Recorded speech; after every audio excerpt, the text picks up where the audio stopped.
Hey everyone, welcome to HCH Coloring. My name is Heidi. Today I'm going to share with you a little tip on how to prevent your alcohol marker work in your coloring books from staining the following and the previous, sometimes, pages. I'll show you an example. In this book, I colored this page last year with Art Pop alcohol markers, and as you can see, in a lot of places it stained this page. And while it's not the end of the world, you can cover it up or maybe just ignore it, and probably it's not going to ruin this page. Absolutely. It's still extremely annoying to me, and I'm sure it's annoying to you guys too. It also stains the preceding page, and usually if the paper is thick enough, it won't go through and stain the front of that page. But if the paper is very thin, sometimes it will, and I have had that happen to me. So one thing that you can do, well, first of all, I know that a lot of people like to stick a piece of paper behind their page, their color page, to prevent it. Personally, I don't like to do that. I don't know. I just don't. So I was trying to think of a way to save my pages without having to do that, and it occurred to me that if I used something like, I thought of Mod Podge first. I thought, I can maybe coat the back of the page with Mod Podge, because it's described as a sealer. You're not going to be able to see it on there, but it does. It's described as a sealer. So it seals your paper so that things won't get through. And you can also use, if you don't have Mod Podge and you don't want to go out and buy it, you can use whatever you have, basically. If you have gesso, clear gesso, or white gesso would work as well. You can use that, probably satin glazing liquid,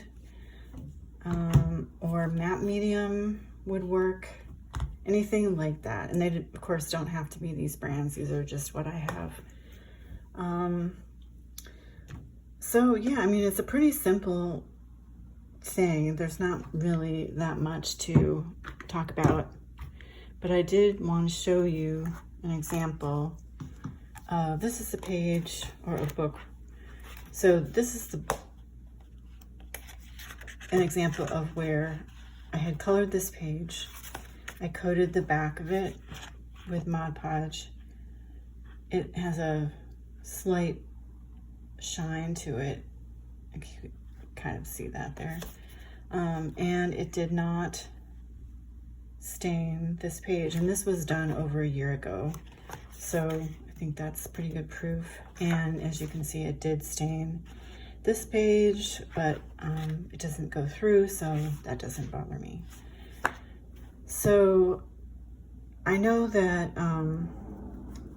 probably all of you or most of you have done something similar, like coated your page with gesso, so you kind of know how it goes.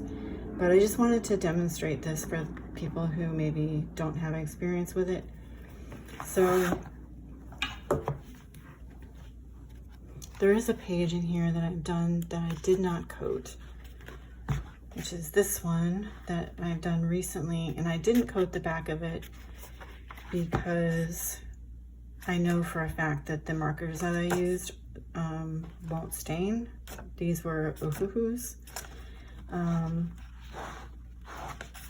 And before I do this little demonstration, I also wanted to say just a couple of things about markers. So I don't have a list for you guys or anything of the markers that will stain. It's just you kind of figure out what does it through experience. I know some of the more inexpensive brands will stain your paper.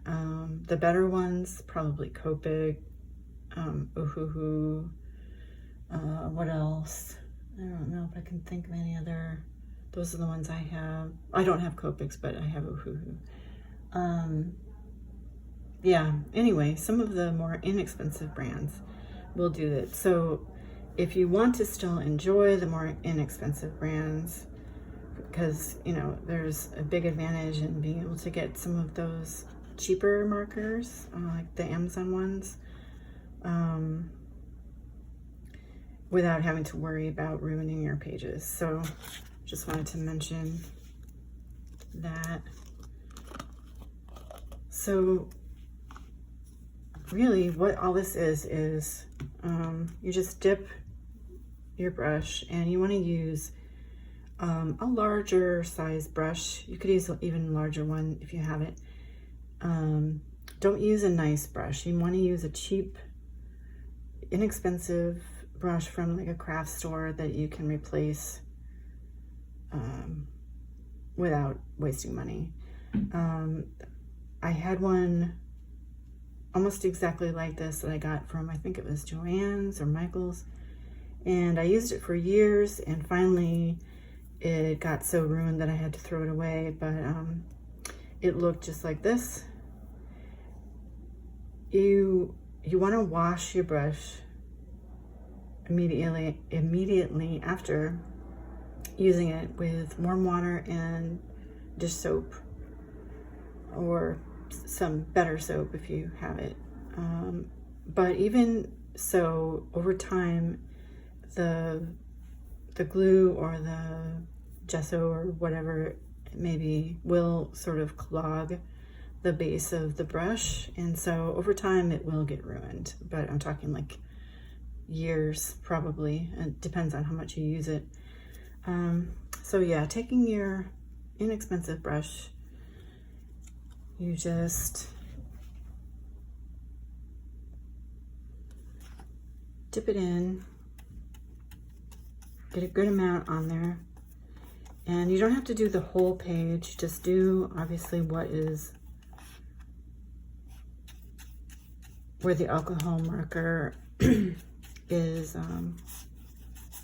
showing. And I do the whole page.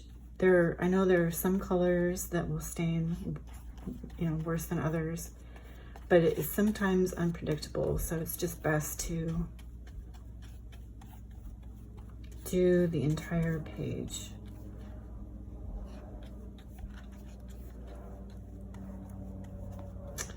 Like so. Go over it a few times. The Mod Podge doesn't make the page heavier or anything. You know, it's really, if you use gesso, it might make your page slightly heavier. I'm not sure. Another thing you can do is tilt it. So tilt it, and so you can see it in the light to make sure that you've covered all the areas.